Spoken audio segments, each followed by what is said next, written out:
Au refuge de Poulainville, on peut accueillir 49 chiens et actuellement on a à peu près 80 chats. Lorsqu'un animal arrive au refuge, le voit la vétérinaire pour faire un contrôle et ensuite on voit en fait dans quelle box ou quelle chatterie on peut mettre l'animal, suivant son caractère. C'est les agents animaliers qui s'occupent des animaux au quotidien. C'est eux qui leur donnent à manger, les soignent, c'est eux qui voient également si l'animal va bien pour le remonter éventuellement s'il y a un problème chez le vétérinaire. Les agents animaliers et les bénévoles, c'est vraiment complémentaire dans la mesure où on ne fait pas les mêmes tâches du tout.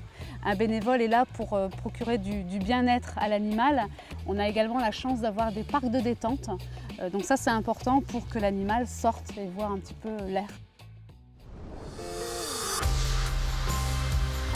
Les animaux viennent de toute provenance, soit d'un retrait maltraitance, soit en fait de fourrière ou soit directement d'abandon.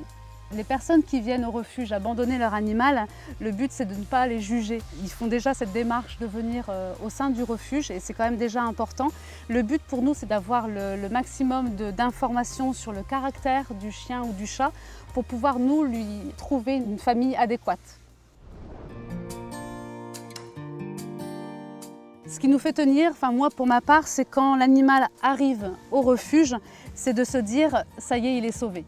Le but, c'est que le séjour de l'animal, chien ou chat, soit le plus profitable possible et que l'adoption soit la plus réussie possible.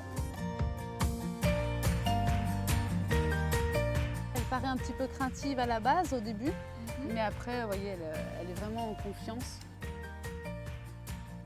La Société protectrice des animaux assure un suivi vétérinaire après les 15 jours suivant l'adoption. On a ensuite les délégués enquêteurs qui rendent visite à nos animaux adoptés durant l'année qui suit l'adoption pour savoir si tout se passe bien.